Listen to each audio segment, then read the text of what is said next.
Heart beat scan ఒక్క second లోనే world class 640 slice CT scan ఇప్పుడు మీ విస్టా ఇమేజింగ్ బంజారా హిల్స్ లో.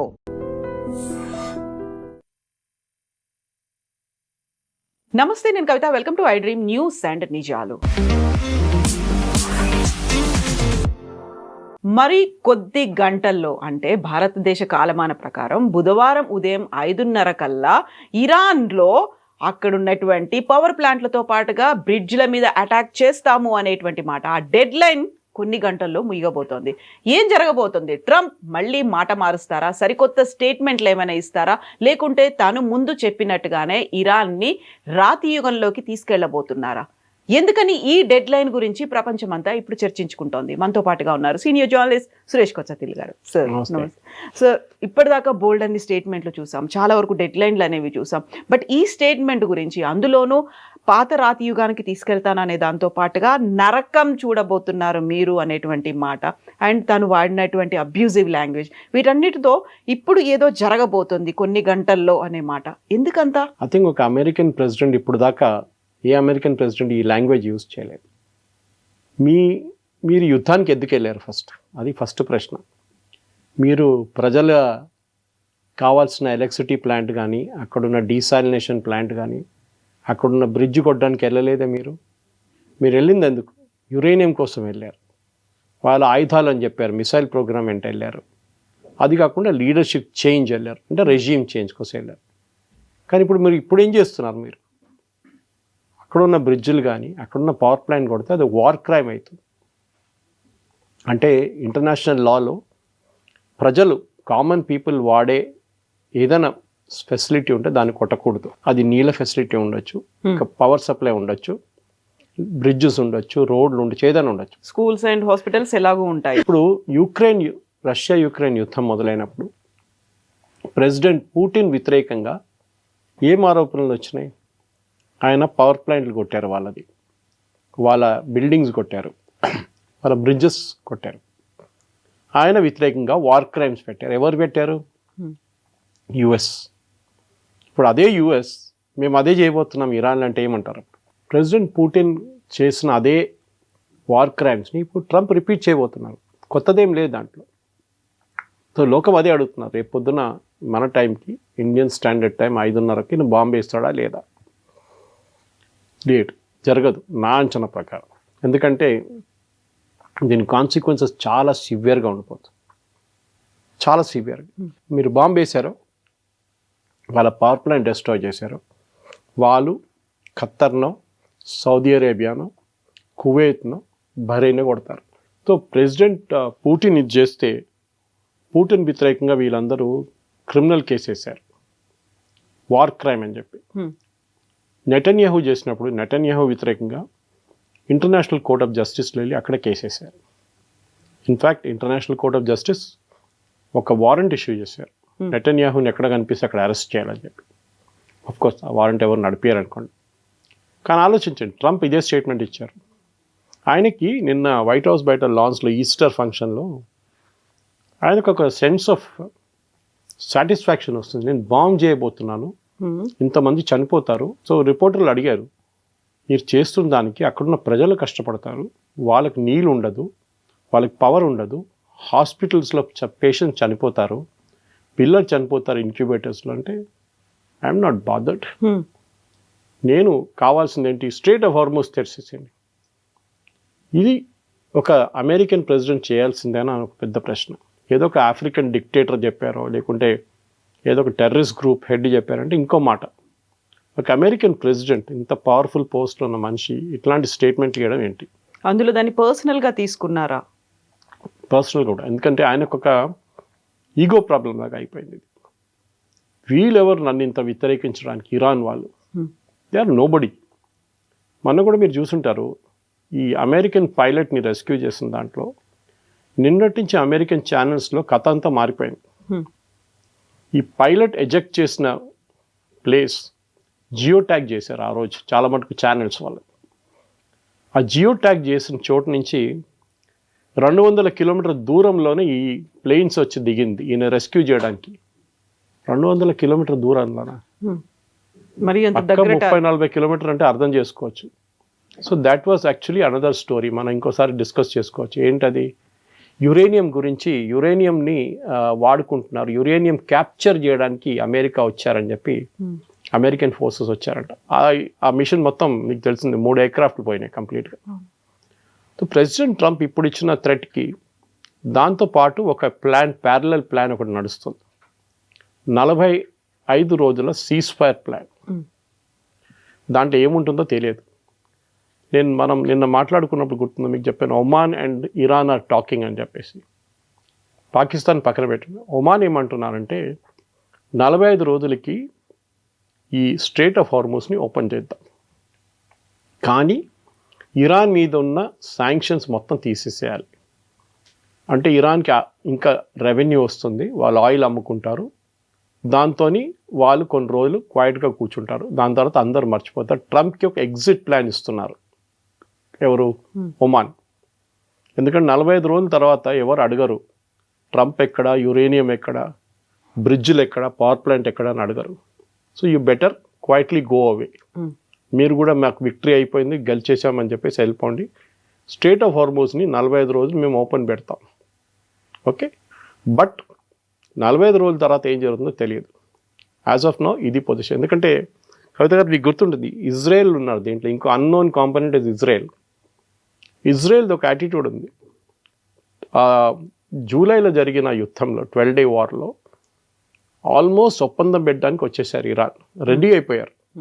యురేనియం స్టాక్ పైల్ గురించి, మిసైల్ ప్రొడక్షన్ గురించి, డ్రోన్ ఫిస్ అన్నీ తీసుకొచ్చారు. ఈవెన్ డెమోక్రసీ తీసుకురావడానికి కూడా వాళ్ళు అగ్రీ అయ్యారు. కానీ ఆ టైంలోనే ఇజ్రాయెల్ వచ్చి బాంబు వేశారు. ఈసారి కూడా అదే జరిగింది. ఆల్మోస్ట్ జెనీవాలో ఒమాన్ ఫారెన్ మినిస్టర్ అంటున్నారు, we were ready to sign, and మీరు అది చూస్తే, డాక్యుమెంట్ చూస్తే will be surprise that Iran ఎంత మట్టుకు అగ్రీ అయ్యారు అని. కానీ కరెక్ట్ అదే టైంలో మళ్ళీ ఇజ్రాయెల్ వచ్చి బాంబు వేశారు. ఇప్పుడు అంటున్నారు, మనం 3వ సారి కూర్చొని మాట్లాడిన తర్వాత, ఇదంతా చేసిన తర్వాత మళ్ళీ వచ్చి బాంబు వేస్తారా అని అడుగుతున్నారు. ఇరాన్ కావాల్సింది అది. ఇరాన్ ఏం అడుగుతున్నారంటే, మాకు you give us a blanket assurance that మా మీద దాడి చేయరు. అది ఎవరు ఇవ్వరు, యుఎస్ ఇవ్వరు, ఇజ్రాయెల్ కూడా ఇవ్వరు. సో ఇప్పుడు ఇరాన్ గవర్నమెంట్ ఏమంటున్నారు, మాది ఎట్లయినా మేము మునిగిపోతున్నాం కంప్లీట్గా, but we will destroy every other facility. And as we speak, మనం మాట్లాడే కన్నా 1 గంట ముందు సౌదీ అరేబియా అరామ్కో ఫెసిలిటీ మీద పెద్ద ఒక దాడి జరిగింది ఇరాన్ది. ఇంతకుముందు కూడా చేశారు, ఇంత ముందుకు చేశారు. That is a smaller attack, this a far bigger attack అంట. అప్పుడు ఆలోచించండి, Saudi Arabia Aramco is one of the biggest facilities. Oil rate $10 పెరిగిపోతుంది ఈజీగా. ఏం అచీవ్ చేయబోతున్నారు? Nobody has any idea. I mean, నేను చాలా మటుకు అమెరికన్ ఛానల్స్ చూస్తూనే ఉంటాను. ఒక్క channel except maybe Fox News, ఎందుకంటే అది ఆయన ఛానలే ఫాక్స్ న్యూస్, అందరు ఇదే అంటున్నారు. ఒక అమెరికన్ ప్రెసిడెంట్ మేము ఇవాళ దాకా చూడలేదు. ఈవెన్ రిటైర్డ్ జనరల్స్ అంటున్నారు, 4-star జనరల్స్, మేము ఎన్నో ప్రెసిడెంట్ కింద సర్వ్ చేశారు మేము, వాళ్ళు మా దగ్గర ఒపీనియన్ అడుగుతారు, చెప్పండి ఇది చేస్తే నాకేమైనా ఆప్షన్స్ ఇవ్వండి అంటారు. వీళ్ళు 3-4 ఆప్షన్స్ ఇస్తారు. ఇప్పుడు చెప్తున్నారు, అక్కడ ఉన్న ఇన్సైడర్స్ ఏమంటున్నారంటే వైట్ హౌస్లో, ప్రెసిడెంట్ ట్రంప్ని మాట్లాడడానికి భయపడుతున్నారు వీళ్ళు. ఏమనంటే నేను తీసేస్తాను ఉద్యోగం నుంచి అంటున్నారు. ఆలోచించండి, ఇది మన కార్పొరేట్ కంపెనీస్లో వింటాం మనం. ప్యామ్ బాండీని మనం తీసేశారు, మోస్ట్ ప్రాబ్లీ తులసి గబాడ్ని తీసేస్తారు. Cash Patel also will go. ఆయన వ్యతిరేకంగా ఎవరు ఏం చెప్పకూడదు, ఆయనే అందరికన్నా పెన్ను, ఆయన దేవుడు. నిన్న ఒక లీక్ అయిన వీడియో మీరు చూసుంటారు కవిత గారు, అది చాలా డిలీట్ చేసేసారు దాన్ని. వైట్ హౌస్లో మాట్లాడుతూ ప్రెసిడెంట్ ట్రంప్ నేనే జీసస్ క్రైస్ట్ అని చెప్పుకున్నాడు. జీసస్ క్రైస్ట్ లాగానే నేను. దానికన్నా ముందు they was a preacher who said the same thing about ఆయన గురించి. ఆయన దాన్ని రిపీట్ చేసి, ప్రెస్ లేకుండే యాక్చువల్లీ ఆ ఫంక్షన్లో, దట్ పర్టికులర్ ఈస్టర్ ఫంక్షన్లో ప్రెస్ వాళ్ళు లేకుండా, కానీ వైట్ హౌస్ వాళ్ళు ఎవరో రికార్డ్ చేసి దాన్ని అప్లోడ్ చేశారు. దాంట్లో ఆయన అంటున్నారు, నేనే జీసస్ క్రైస్ట్, తర్వాత నేనే వచ్చాను, నేనే ఉన్నాను, ఇప్పుడు మిమ్మల్ని అందరూ సేవియర్. యాక్చువల్గా ఇప్పుడు ఇరాన్ మీద కావచ్చు, అంతకుముందు ఉన్నటువంటి వెనిజువెలా మీద కావచ్చు, అంతకుముందు లిబియాలు, ఇరాకులు, వీటన్నిటి మీద చేసినట్టుగా అదర్ కంట్రీస్లో ఉన్నటువంటి సుప్రీం లీడర్స్ కావచ్చు, లేకపోతే ఆ ప్రెసిడెంట్స్ని వాళ్ళందరినీ ఎలా అయితే తొలగిస్తున్నారో, ఇక్కడ తనకి ఎవరైతే అపోజ్ చేస్తున్నారో, తన మాటని ఎవరైతే యాక్సెప్ట్ చేయట్లేదో, అమెరికాలో కూడా వాళ్ళని తొలగించడం అంటే ఇంకా నాకు ఎదురు లేదు అనేటువంటి ఒక సందేశం ఆయన ఏమన్నా ఇస్తున్నారా? కరెక్ట్. ఎందుకంటే డిక్టేటర్స్ ఇట్లానే బిహేవ్ చేస్తారు. మీరు చూసుంటారు, ఇదీ అమీన్ కానీ, ఉమర్ గద్దాఫీ కానీ, సదాం హుస్సేన్ కానీ, వీళ్ళందరూ డిక్టేటర్స్ ఏం చేస్తారంటే వాళ్ళ వ్యతిరేకంగా ఎవరైనా మాట్లాడితే వాళ్ళని సీన్ నుంచి తీసేస్తారు, ఐదర్ చంపేస్తారు లేకుంటే పంపించేస్తారు ఎక్కడికైనా. ఇది వీళ్ళది. ట్రంప్ కూడా అదే బాగా బిహేవ్ చేస్తున్నారు. వీళ్ళ లాంగ్వేజ్ చూడండి, మనం స్టార్టింగ్ నుంచి మాట్లాడుకుంటూ వస్తున్నాం. ఐ మీ మై సెల్ఫ్, నేనే. వి అని మాట యూస్ చేయరు ట్రంప్. మేము అందరు కలిసి డిసైడ్ చేశామని చెప్పి లేదు. మీరు ఒక ఇండిపెండెంట్ కంట్రీని మొత్తం ధ్వంసం చేసాం, స్టోనేజ్కి పంపిస్తామంటే మీకు ఎంత సెన్స్ ఆఫ్ సాటిస్ఫాక్షన్ వస్తుంది. ఇప్పుడు కూడా చాలామంది 1700 మంది అయితే చనిపోయారు. కానీ ట్రంప్ ఏమంటున్నారు, వాళ్ళు 45,000 మందిని చంపారు అక్కడున్న గవర్నమెంట్ అని. మళ్ళీ మీరెంతమందిని చంపారు? దానికి కౌంట్ ఉందా లేదా? ఇది ప్రాబ్లం. అండ్ అమెరికాలో రిపబ్లికన్స్ కూడా భయపడుతున్నారు. కొంచెం మంది ఇప్పుడు ప్రైమరీ మేము పోటీ చేయము ఈసారి మిడ్ టర్మ్ పోల్స్ అని చెప్పిన వాళ్ళు బయటకు వచ్చి మాట్లాడుతున్నారు. ఎందుకంటే వాళ్ళకి పోవాల్సింది ఏం లేదు, అయిపోయింది. వాళ్ళు they are not contesting as an MP again. ఈ పరిస్థితిలో ట్రంప్ని అక్కడి నుంచి ఆపడానికి నాకు తెలియదు, లీగల్లీ యుఎస్ సుప్రీంకోర్టుకి ఏదైనా దీంట్లో లీవే ఉంటుందో అది తెలియదు, లేదనుకుంటా. కానీ అట్లీస్ట్ అరబ్ నేషన్స్, చుట్టుపక్కల ఉన్న అరబ్ నేషన్స్, సౌదీ అరేబియా కానీ, సౌదీ అరేబియాకి చాలా ఇన్ఫ్లుయెన్స్ ఉంది, యూఏఈ కానీ, బహ్రెయిన్ కానీ, ఖత్తర్ కానీ, వీళ్ళు వచ్చి మాట్లాడే ప్రెసిడెంట్ ట్రంప్తో చెప్పుంటారు వాళ్ళు. బహుశా దీనికన్నా ముందు చేసినప్పుడు చెప్పుంటారు ఆయన. దానికోసం ఆయన తొలగించారు కదా, డెడ్ లైన్ ఎక్స్టెండ్ చేశారు. That impact is going to be on us also అని. ఇరాన్ వాళ్ళ దగ్గర ఉన్న అన్ని ఆయుధాలు వాడుకుంటారు, because nothing left for them. అయిపోయింది వాళ్ళకి, ఏం చెప్తారు, ఎండ్ ఆఫ్ ద వరల్డ్ లాగా అయిపోతుంది వాళ్ళకి. సో వాళ్ళు కూడా they will go all out, దాంట్లో డౌట్ లేదు. కవిత గారు చూడండి, నెక్స్ట్ ఇది రేపు పొద్దున 5:30కు జరుగుతాయి. ఎందుకన్నారు, ఈ gave a time line also. మీరు చూసుంటారు ఇవాళ స్పీచ్లో, ఆ ఈస్టర్ స్పీచ్లో ఈ said by 4 hours I will destroy everything. అంటే ఆయనకు ఎవరో ప్లాన్ ఇచ్చి ఉంటారు 4 గంటల సేపు. మీరు బ్రిడ్జ్లు డెస్ట్రాయ్ చేసి మీరు వాట్ విల్ గెయిన్ అని చెప్పండి, అది చెప్తారు. ఏం సాధిస్తారు? ఏం లేదు. ఎందుకంటే ఆ బ్రిడ్జ్ మళ్ళీ తయారు చేయాలంటే మీకు సంవత్సరాలు పడుతుంది. మళ్ళీ ఎవరు ప్రజలు కష్టపడతారు? ఇరానియన్ రెవల్యూషనరీ గార్డ్సో లేకుంటే అక్కడున్న అయతోళ్ళకి ఏం ప్రాబ్లం ఉండదు, వాళ్ళు హెలికాప్టర్లు పోతారు కావాలంటే. రేపు వీళ్ళు ప్రజలు కష్టపడతారు. పవర్ ప్లాంట్ కొడితే ఎన్ని రోజులు పడుతుంది మళ్ళీ ఇంకో పవర్ ప్లాంట్ కట్టడానికి? రేపు హైపోథెటికలీ యూఎస్ మీద ఇట్లనే అటాక్ చేస్తే అప్పుడు యూఎస్ ఏమంటారు? టెర్రరిస్ట్ యాక్ట్ అంటారు దాన్ని. మీరు చేసేది ఏంటి? మీరు మిలిటరీ టార్గెట్స్ మీద కొట్టండి, నోబడీ విల్ స్టాప్ యూ. ఎవ్వరు ఆపరు మిమ్మల్ని. మీరు రెవల్యూషనరీ గార్డ్ పోస్ట్ మీదనో, రెవల్యూషనరీ గార్డ్ హెడ్ క్వార్టర్స్ మీదనో చాలా కొట్టారు వీళ్ళు బాంబులు. 15,000 బాంబులు చేశారు, మిస్సింగ్ బాంబ్ కేసెస్ అన్నమాట. మీరు దాని తర్వాత రాష్ట్ర ప్రజల మీద చేస్తున్నారు. అంటే ఇరాన్లో ఉన్న ప్రజలు కూడా మిమ్మల్ని నిన్న ఆయన దగ్గర అడిగారు, మీరు ఇది చేస్తే ఇరాన్ ప్రజలు ఏమంటారంటే, మేము కొన్ని ఇంటర్సెప్ట్స్ మేము పట్టుకున్నాం, ఆ ఇంటర్సెప్ట్స్లో ఇరానియన్ ప్రజలు చెప్తున్నారంట మా పక్కన బాంబు పడ్డది, ఇంకొక పడేయండి బాంబు అంటున్నారంట. ఎవరైనా అంటారు అది? ఇప్పుడే మా పక్కన ఒక బాంబు పడ్డది, ఇంకో బాంబు పడండి, ఇంకో పంపించండి, ఇంకొన్ని బాంబులు పంపించని అంటున్నారంట. ఐ మీన్ లాజిక్ లేదు మాట్లాడిన దాంట్లో. ప్రజలు అక్కడి నుంచి బతికి బయటపడడానికి ట్రై చేస్తున్న బదులు ఫోన్ చేసి చెప్తారా ట్రంప్కి ఇంకో బాంబు వేయండి, ఇంకో 2 బాంబు. అదే టైంలో బీబీసీ నిన్న ఒక ఇంటర్వ్యూ చేశారు, ఒకటి కాదు, they did a series of interviews అక్కడున్న ప్రజలతోని. సో వాళ్ళ దగ్గర అడిగిన ఒకటే ప్రశ్న, ట్రంప్ బాంబు వేయబోతున్నాడు, power plant and your bridges. So వాళ్ళేమంటున్నారు, నిన్నదాకా మేము ఈ గవర్నమెంట్ వ్యతిరేకంగా ఉండే, మేము రోడ్డు మీద వెళ్ళి ప్రొటెస్ట్ చేస్తాం, మా ఫ్రెండ్స్ చాలామంది చనిపోయారు, అప్పుడు మాకు ఈ గవర్నమెంట్ వ్యతిరేకంగా చాలా కోపం ఉండే, వ్యతిరేకత ఉండే, అయోతలాలు వీళ్ళ ఖమేనీ లాంటి వాళ్ళది. కానీ ఇప్పుడు మాకు ట్రంప్ వ్యతిరేకం అవుతుంది, we are angry with him and మేము వీ విల్ ఫైట్. ఎవరి కోసం? ద సేమ్ గవర్నమెంట్, వాళ్ళు ప్రశ్నించే గవర్నమెంట్ కోసం ఫైట్ చేస్తారంట. సో ఏం చేశారంటే, Trump has brought the government and people of Iran close. ఇంకా చాలా దగ్గరకు వచ్చేసారు వాళ్ళు. మీరు అచీవ్ చేయాల్సింది ఆపోజిట్ జరిగింది, రెజీమ్ చేంజ్ కాదు. రెజీమ్ వాళ్ళు ప్రజలు కలిశారు, ఇప్పుడు ఒకటే అయిపోయారు. ఇది ఐ థింక్ ఎవరైనా, నాకు కూడా తెలియదు ఎవరు మాట్లాడచ్చు ఆయనతోనని, ఎవరు మాట వినరు ఆయన. ఇట్లాంటి పరిస్థితుల్లోనే అట్లీస్ట్ అమెరికన్ ప్రజలు వాళ్ళ దగ్గర ఒక 25th అమెండ్మెంట్ ఒక ఆప్షన్ ఉంది, దాని కింద vice president of US can take over because president is not in a capacity అని చెప్పేసి. కానీ అది కూడా ఆయన అంగీకరించరు. Hmm.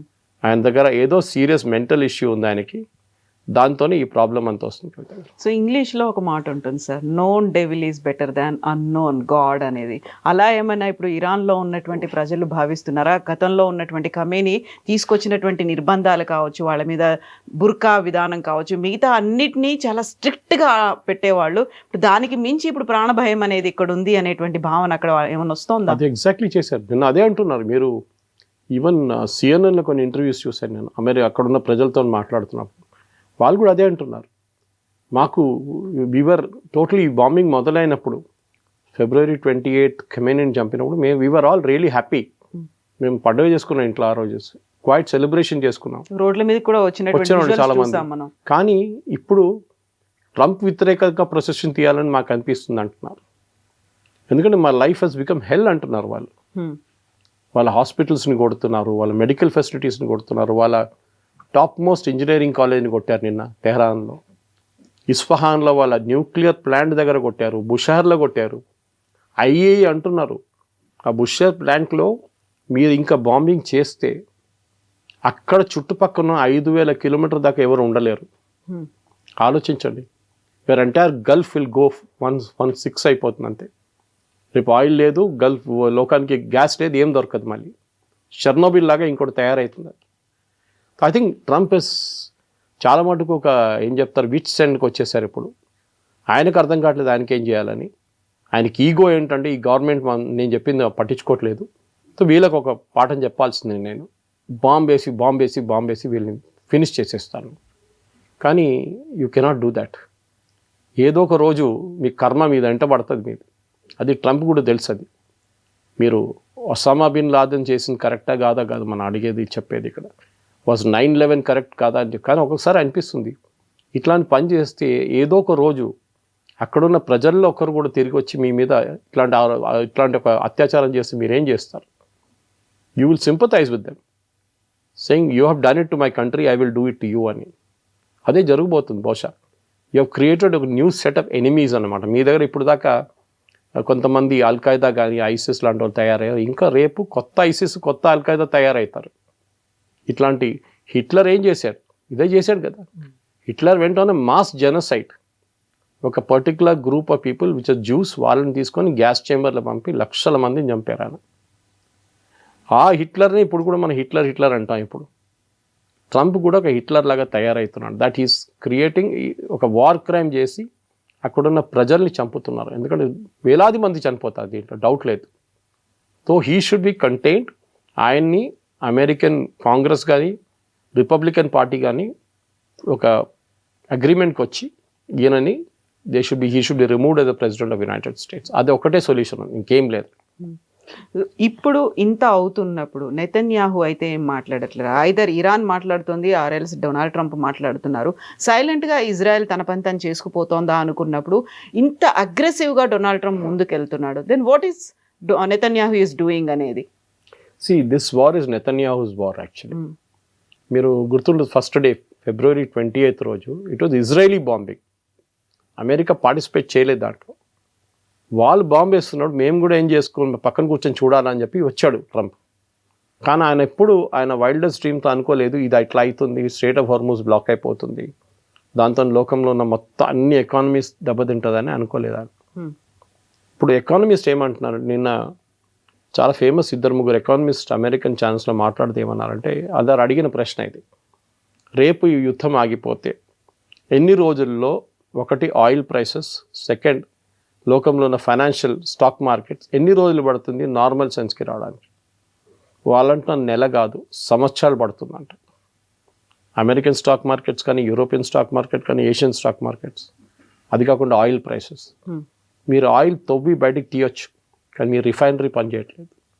నిన్న మనం మాట్లాడుతూ మన ఇంటరాక్షన్ అయిన తర్వాత గంట తర్వాత ఇజ్రాయెల్ వెళ్ళి సౌత్ పార్స్ మీద కొట్టారు, ఇరాన్ గ్యాస్ ఫీల్డ్స్ మీద. ఇరాన్ ఊరుకుంటారా? ఇప్పుడు ఖత్తర్ని కొడతారు. ఆల్రెడీ గ్యాస్ ఫెసిలిటీ ఆగిపోయింది ఖత్తర్ది. ఇంకా కొడితే లేను, అది 10 సంవత్సరాలు పడుతుంది మళ్ళీ రిపేర్ చేయడానికి. So what are you trying to achieve? అప్పుడు ఇజ్రాయెల్ ఇప్పుడు ట్రంప్ మాట వినకుండా కూడా చేస్తారు. ఎందుకంటే ఈ ఫస్ట్ టైం సౌత్ పాస్ కొట్టినప్పుడు కవిత గారు మీకు గుర్తుంటుంది, ప్రెసిడెంట్ ట్రంప్ ఒక వార్నింగ్ ఇచ్చాడు ఇజ్రాయెల్కి, నెవర్ డూ దాట్ అగైన్ అని చెప్పారు నెటన్యాహుకి. ఎందుకంటే దాని ఇంపాక్ట్ చాలా ఉంటుంది, డిఫరెంట్ ఉంటుందని చెప్పారు. కానీ అదే జరిగింది నిన్న. అగైన్ ఈ హిట్ సౌత్ పాస్. అంటే ప్రెసిడెంట్ ట్రంప్ తెలియకుండా చేస్తున్నారా, తెలిసే చేస్తున్నారు. ఇది డెఫినెట్గా ఐ థింక్ ఇజ్రాయెల్, మీరు అడిగిన ప్రశ్నకి, ఇజ్రాయెల్కి వాళ్ళ అచీవ్ చేయాల్సిన ఆబ్జెక్టివ్ వాళ్ళు అచీవ్ చేస్తున్నారు సైలెంట్గా. నిన్న వాళ్ళు ఇరానియన్ రెవల్యూషనరీ గార్డ్స్ ఇంటెలిజెన్స్ చీఫ్ని కొట్టారు. అది యుఎస్ చేయరా పని, యుఎస్ బాంబింగ్ చేస్తారు అంతే. కానీ ఇజ్రాయెల్ ఏమో స్పెసిఫిక్ వాళ్ళ ఎనిమీస్ ఎవరు ఉన్నారు చెప్పారు కూడా. నిన్న వాళ్ళ డిఫెన్స్ చీఫ్ చెప్పారు, మా వైపు బాంబులు వేసిన వాళ్ళు 10 సంవత్సరాల ముందు కూడా ఉండొచ్చు, మొన్న వేసిన బాంబులు కూడా ఉండొచ్చు. ఎవరు మా మీద మిసైల్ ఫైర్ చేస్తున్నారో వాళ్ళని అందరినీ మేము ఫినిష్ చేసేస్తాం. ఇప్పుడు Iran main revenue source oil, petrochemical. నిన్న పెట్రోకెమికల్ ప్లాంట్స్ మీద కొట్టారు. అది మీకు మినిమం 5 సంవత్సరాలు పడుతుంది రిపేర్ చేయడానికి. ఇరాన్కి రేపు యుద్ధం ఆగిపోతే కూడా రెవెన్యూ ఉండదు. 3 సంవత్సరాలు పడుతుంది వాళ్ళకి రెవెన్యూ రావడానికి. ట్రంప్ ఏమంటున్నాడు, ట్రంప్ గారు అడిగారు, మీరు ఈ యుద్ధం రేపు ఇరాన్లో రెజీమ్ మారిపోయింది అనుకోండి, ఇరానియన్ ప్రజల్ని మీరేం I will make them rich అన్నారు. నేను ఆయన ఒక మాట అన్నాడు, కానీ none of the channels picked it up. Kavitha గారు, హీ సెడ్, ఇదన్నీ చెప్పిన తర్వాత, unfortunately American citizens want us to come back. అంటే అమెరికన్ సిటిజన్స్ అంటున్నారా మీ యుద్ధం చాలు, తిరిగి వచ్చేసేయండి అంటున్నారు. అన్ఫార్చునేట్లీ.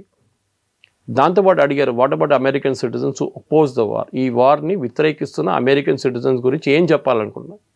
దే ఆర్ ఫూల్స్ అన్నారు. వాళ్ళ ఓన్ సిటిజన్స్ని యూఆర్ కాలింగ్ దమ్ ఫూల్స్. మళ్ళీ ఒక అమెరికన్ ప్రెసిడెంట్కి ఇంకేం చెప్పాలండి? ఈ పరిస్థితిలోనే I think President Trump he's lost his marbles అంటారు ఇంగ్లీష్లో. ఆయన మెంటల్ కెపాసిటీ మొత్తం పోయింది. ఆయన ఏదేదో అంటున్నారు, ఏదేదో చేస్తున్నారు. స్టీవ్ విట్కాఫ్ కానీ, జేడీ వ్యాన్స్ కానీ, పీట్ హెస్గెత్ కానీ, ఎవ్వరి మాట ఆయన వినట్లేదు. He is just doing what he wants to do. ఇప్పుడు 45 days ఒక సీజ్ ఫైర్కి సంబంధించి కొంచెం ఏదో చర్చలు ఉన్నాయి, దానికి స్పెక్యులేషన్స్ అయితే జరుగుతున్నాయి. కానీ కరెక్ట్గా ఏం జరుగుతుంది, నిజంగానే 45 days సీజ్ ఫైర్ ఉంటుందా అనేది ఇంకా ఇట్ ఈస్ ఆన్ కార్డ్స్ అంటే అది డౌట్ఫుల్గా కనిపిస్తుంది. బట్ ఇంకొకరు ఎవరైనా వచ్చి ఇంటర్వ్యూన్ అవ్వాలి. యునైటెడ్ నేషన్స్ అనేది ఉంది, లేదు ఈ top countries, powerful other countries ఉన్నాయి, అవి కూడా ఎందుకు ఇంటర్వ్యూన్ అవ్వట్లేదు? అవి కూడా ఎందుకు మాట్లాడే ప్రయత్నం చేయట్లేదు? వాళ్ళు ఎవరు చెప్తే పట్టించుకుంటారా ట్రంప్? ఆయన నిన్న ఇంకో స్టేట్మెంట్ ఇచ్చారు, నేటో, ఈ హేట్స్ నేటో అంటే ఆయనకి బీపీ ఎక్కువైపోతుంది ఆయనకి. నిన్న అంటున్నారు, పుటిన్ నా దగ్గర చెప్పారు నేటో గురించి, నేటో అంటే ఏంటని నన్ను ఎక్స్ప్లెయిన్ చేసి ఇచ్చాడు. నాకు చాలా ఐ వాజ్ రియలీ హ్యాపీ ఆయన ఎక్స్ప్లెయిన్ చేసిన తర్వాత, నేటో ఇదేనా అని చెప్పేసి. పుటిన్ చెప్పిన మాటకి విలువ ఇస్తున్నాడు. ఇదే మనిషి బైడెన్ గవర్నమెంట్ ఉన్న టైంలో పుటిన్ని తిట్టారు. ఆ టైంలో పుటిన్ యుక్రెయిన్లో చేస్తున్న యుద్ధం కానీ అది హ్యూమన్ రైట్స్ వయలేషన్స్, అది పుటిన్ జైలు వేసేసేయాలి అన్నీ చెప్పారు. అదే ట్రంప్ ఇప్పుడు పుటిన్ సపోర్ట్ చేస్తున్నారు. రష్యా, కవిత గారు, ఈ యుద్ధం మొదలైనప్పటి నుంచి 2 దేశాలు అన్నిటికంటే ఎక్కువ రెవెన్యూ సంపాదిస్తున్నారు ఆయిల్ నుంచి. ఒకటి ఇరాన్, ఒకటి Russia. Russia is now selling oil at $105 per barrel. వాళ్ళ దగ్గర నెక్స్ట్ 5 సంవత్సరాలు కావాల్సిన డబ్బులు వాళ్ళు సంపాదించుకున్నారు ఈ నెల లోపల. వాళ్ళు they are just selling oil like crazy అన్నమాట. వాళ్ళకి ఆయుధాలు ఏంటి, వాళ్ళు ఏం కావాలంటే కొనుక్కొచ్చి యుక్రెయిన్ మీద రేపు. సో ట్రంప్కి ఏంటంటే ఇప్పుడు ఒకవైపు ఇరాన్, ఇంకోవైపు నేటోని కూడా కొట్టాలని ఉంది ఆయనకి. చెప్పారు కూడా కదా, నేటో నన్ను హెల్ప్ కోసం అడిగినప్పుడు రాలేదు. ప్రెసిడెంట్ మ్యాక్రాన్ గురించి చెప్పారు, స్టేట్మెంట్ ఇచ్చారు. ఆయన వైఫ్ ఆయన కొడుతున్నారు, ఆయన వైఫ్ ఆయన తిడుతున్నారు అని చెప్పి పర్సనల్ మ్యాటర్స్ కూడా ఒఫిషియల్ దాన్ని తీసుకు. కానీ ఇరాన్లో ఉన్న రెవల్యూషనరీ గార్డ్స్ వాళ్ళు చాలా క్లియర్, ఇవాళ కూడా వాళ్ళు స్టేట్మెంట్ ఇచ్చారు, we will fight to the finish. మనందరూ థర్డ్ వరల్డ్ వార్ అంటాం. అన్ని వరల్డ్ వార్లు మొదలైనది ఒక చిన్న ఘటనతోనే. బహుశా ఇది వరల్డ్ వార్ కాదు, ఎందుకంటే వరల్డ్ వార్ ఉండాలంటే 2 సైడ్లు ఉండాలి. ఇరాన్ వైపు పాప ఎవరు లేరు.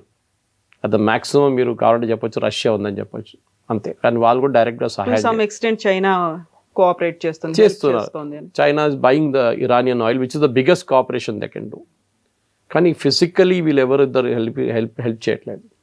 చెప్తున్నారు కానీ moral support. For example Russia వాళ్ళ టెక్నాలజీ యూజ్ చేసి యుఎస్ షిప్స్ ఎక్కడ ఉంది, యుఎస్ ఎయిర్క్రాఫ్ట్ ఎక్కడ పార్క్ చేస్తున్నారు గల్ఫ్ కంట్రీస్లో అని చెప్పి డీటెయిల్స్ ఇస్తున్నారు ఇరాన్కి.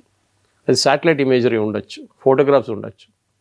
దానికోసం నిన్న అమెరికన్ గవర్నమెంట్ అక్కడున్న ఒక కమర్షియల్ శాటిలైట్ ఫామ్కి ఆదేశాలు ఇచ్చారు దట్ మీ ఇమేజెస్ అమ్మకూడదు, next 15 days don't sell your images. వాళ్ళు ప్రైవేట్ లాగా ఇప్పుడు మీకు కావాలి డబ్బులు కడితే మీకు ఇచ్చేస్తారు ఇమేజెస్. అలు దేర్ బేస్ ది ఫోటో ఇవ్వండి అని చెప్పి మొత్తం ఫోటో ఇచ్చేస్తారు. మీరు దాన్ని బ్లోఅప్ చేసుకుంటే ఎన్ని ఎయిర్క్రాఫ్ట్ ఎక్కడ ఉన్నాయి, ఎన్ని F-16 ఎక్కడ ఉన్నాయి, F-35 ఎక్కడ మీకు తెలిసిపోతుంది. అది అమ్మకూడదు అన్నారు. Which can be taken, okay, safety wise that is a good thing. కానీ రష్యాకి ఇప్పుడు కావాల్సిందంటే యుద్ధం ఇంకా నడవాలి. ఇంకొక 6 నెలలు నడిస్తే రష్యా ఉన్న ఆయిల్ అంతా అమ్ముకుంటారు, వాళ్ళు బ్యాక్లాగ్ ఉండదు వాళ్ళకి. చైనాకి ఏంటంటే ప్రాబ్లం, ఆయిల్ దొరకట్లేదు. ఇరాన్ నుంచి ఉన్న ఆయిల్ వాళ్ళ బిగ్ సోర్స్. వెనిజువేలా దానికన్నా పెద్ద సోర్స్ ఉన్నాయి. వెనిజువేలా వాళ్ళకి పోయింది. ఇప్పుడు క్యూబాని చూడండి ఏం చేస్తున్నారు ప్రెసిడెంట్ ట్రంప్. రష్యా ఆయిల్ క్యూబాలో అమ్ముతున్నారు. ఓ ఇరానియన్స్ని మీరు గాయపరచాలనుకుంటే వాళ్ళ మీద బాంబులు వేస్తే they will debt to America అని చెప్పే మాట వాళ్ళు ముందు ఫోర్సిబ్లీ వాళ్ళతో చేపించారు. కానీ ఈసారి రెగ్యులర్గా వాళ్ళు కావాలని చెప్పి వాళ్ళ మనసు నుంచి చెప్తారు ఈసారి death to America, death to Israel అని. ఇజ్రాయెల్ కూడా మీరు చెప్పినట్లు వాళ్ళ పని, వాళ్ళ స్ట్రాటజీ సపరేట్, దీంతో సంబంధం లేదు. అది they are doing what they want. Netanyahu చెప్పారు చూడండి, యుద్ధం రేపు ఎల్లుండి ఆగదు, మాకు ఒక లాంగ్ టర్మ్ ఆబ్జెక్టివ్ ఉంది. ఇరాన్ వాళ్ళ ప్రాక్సీస్ని కొట్టడం, హెజ్బుల్లా, హమాస్, హూతీస్, వీళ్ళని కొట్టిన తర్వాత మేము వీ విల్ రిలాక్స్. ఇజ్రాయెల్ లెబనాన్తో అంటే హెజ్బుల్లాతో నిన్ననో మొన్న మొదలు పెట్టలేదు యుద్ధం, 40 సంవత్సరాల నుంచి నడుస్తుంది. అప్పుడు ఆలోచించండి ఇజ్రాయెల్ ఎందుకు ఆపుతారు. వాళ్ళకి లాంగ్ టర్మ్ వ్యూ ఉంది, అమెరికాకి లాంగ్ టర్మ్ వ్యూ లేదు. ఏదో చేసి చూడండి, నిన్న కూడా ఆయన స్టేట్మెంట్ ఇచ్చి you know what is the biggest thing I can take from there అన్న, ఆయిల్ తీసుకుంటే చాలా డబ్బులు ఉంటుంది. వెనిజువేలాలో చూడండి, కానీ make a statement like that. ఒక ప్రెసిడెంట్ ఇంకో దేశానికి ఉన్న ఆయిల్ తీసుకెళ్ళి అమ్ముకుంటారు. వాళ్ళ రిసోర్సెస్ని ఎలా యూస్ చేసుకుంటారు. ఎస్, మన రేపు పాకిస్తాన్కి వచ్చి వాళ్ళని టేక్ ఓవర్ చేసి వాళ్ళ దగ్గర ఉన్న ఏం చెప్తారు రేర్ ఎర్త్స్ అమ్ముకుంటే ఎట్లా ఉంటుంది. ఏ దేశం చేయరు, సెల్ఫ్ రెస్పెక్ట్ ఉన్న ఒక్క దేశం కూడా చేయరు. వెనిజువేలాకి ఆప్షన్ లేకుండే, వాళ్ళ తల మీద తుపాకీ పెట్టి నువ్వు చేయంటే చేశారు వాళ్ళంతే. పాసిబ్లీ వాళ్ళ వైస్ ప్రెసిడెంట్కి మంచి డబ్బులు ఇచ్చి ఉంటారు, ఆమె హ్యాపీ. దేశం కాబట్టి దేశం అమ్ముకోండి. అప్పుడు ఇరాన్ అలో చేయరు. Iranians are very very proud people. అది ట్రంప్ ఇవాళ డెడ్ లైన్ కాకపోతే రేపటి డెడ్ లైన్లో కూడా ట్రంప్ అది నేర్చుకుంటారు. Thank you so much sir. And for more videos, Please subscribe to iDream. Please subscribe to iDream. Please subscribe iDream. And please subscribe to iDream. For more videos, subscribe to iDream. please like, share and subscribe to the channel. Congratulations, iDream. Subscribe to iDream. Subscribe to iDream. So subscribe to iDream Media. iDream ki iDream team andarki huge congratulations. Please subscribe iDream Media. Please subscribe to iDream. Subscribe iDream. Please subscribe to iDream. iDream అంటే నా కళల ఛానల్ను subscribe చేసుకున్నారు, నోరు తిరుగుతలేదు. మీరైతే గంట గుర్తు కొట్టండి. For more such videos, please subscribe to iDream. Subscribe to iDream. Please subscribe to iDream. Please subscribe iDream Media. Please do subscribe to iDream. Please subscribe to iDream Media. For best entertainment and information, please subscribe iDream. And don't forget to subscribe to iDream.